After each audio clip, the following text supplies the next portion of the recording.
रात्र काळोखी होती. रस्ते सुनसान. हलक्या पावसाच्या सरी जमिनीवर आपटत होत्या आणि त्या शांततेत एक विचित्र भीती निर्माण करत होत्या.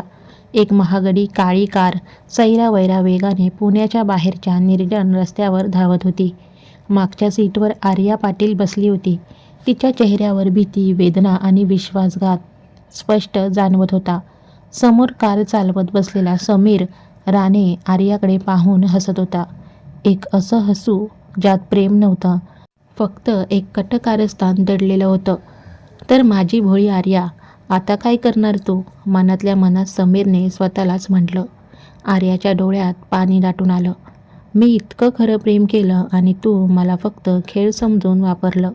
तिचा प्रत्येक श्वास तुटत होता. पण समीरच्या मनात काही वेगळंच चालू होतं. प्रेम कुठलं प्रेम?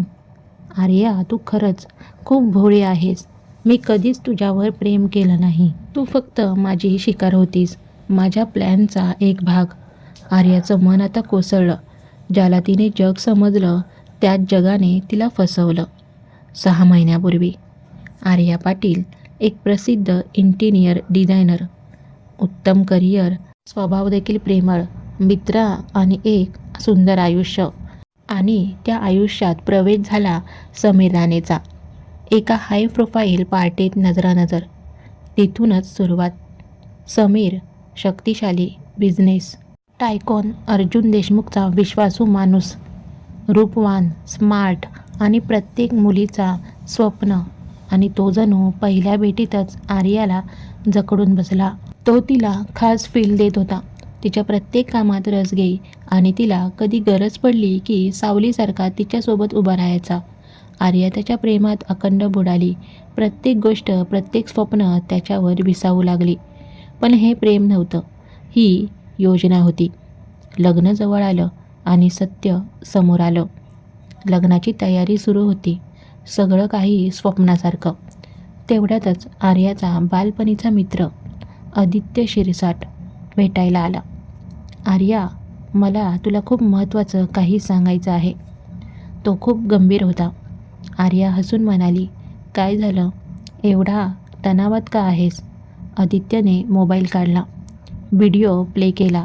त्या व्हिडिओत समीर एखाद्या अनोळखी माणसाशी बोलत होता. काम होईल, लग्नानंतर ती साईन करेल, मग कंपनी, प्रॉपर्टी सगळं माझ्या हाती येईल. त्यानंतर मला तिची गरजच नाही. आर्याच्या हातातून फोन खाली पडला. ती नाही, हे खोटं आहे. समीर माझ्यावर प्रेम करतो. आदित्यने तिच्या डोळ्यात बघत म्हटलं. नाही, समीर तुझा वापर करतोय. आर्या, प्रेम नाही, प्लॅन आहे. आर्याचं सर्व काही संपलं. सत्याच्या शोधात आणि प्रतिशोधाच्या दिशेने एका रात्री आर्याने समीरचा पाठलाग केला. दूर एका अंधाऱ्या जागी समीर पुन्हा एका माणसाला भेटला. सगळं बरोबर चाललंय. आर्या माझ्यावर पूर्ण विश्वास ठेवते. लग्नानंतर पेपर्सवर साईन झालं की ती आणि तिचं आयुष्य माझ्या हातातलं खेळणं होईल. आर्याचा संसार क्षणात तुटला. पण ती रडली नाही.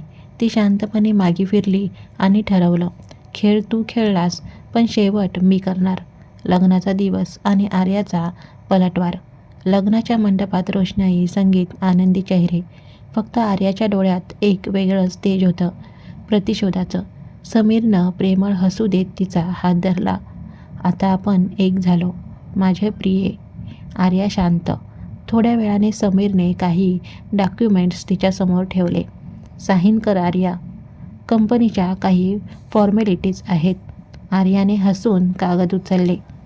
मग तेवढ्यातच दारावर ठोके पडले. पोलीस आत आले. समीर थरथरला. पोलीस इथे का? आर्याने त्याच्या डोळ्यात नजर रोखली. समीर, तुला वाटलं मी इतकी वेडी आहे? हे माझं उत्तर आहे. ती कागद हवेत फेकून म्हणाली. हे खरे पेपर्स नाहीत. खरे कागद आणि पुरावे आधीच पोलिसांकडे आहेत. आणि हा एक तुझ्या स्वतःच्या आवाजाची रेकॉर्डिंग. आर्याने फोन प्ले केला. समीरचे सर्व कटकारस्थान शब्दशः रेकॉर्डड. समीरच्या चेहऱ्यावरचं आता रक्त पळून गेलं. पोलीस इन्स्पेक्टर पुढे आला. समीर राणे, तुम्हाला फसवणूक आणि गुन्हेगारी कटाच्या आरोपाखाली अटक करण्यात येत आहे. आता समीर ओरडला. आर्या, तू मला धोका दिलास. पण आर्या थंड हसली आणि म्हणाली, धोका नाही समीर, उत्तर. खरं प्रेम मी केलं होतं, पण विश्वासघात मी सहन केला नसता. प्रेमाचा खेळ खेळलास आणि आता शिक्षा भोग. मग आता पुढे समीरला पोलीस घेऊन गेले. त्या रात्री आर्याने एक दीर्घ श्वास घेतला. ती वाचली, पण तिच्या हृदयात एक प्रश्न कायम राहिला. खरंच प्रेम इतकं महाग असतं का? विश्वास एवढा स्वस्त असतो का? हो, ती आता जगायला शिकत होती. पण एक गोष्ट ती ठामपणे जाणून होती. प्रेम अंध असू शकतं, पण सत्य नेहमी डोळे उघडण्याचा मार्ग शोधतच.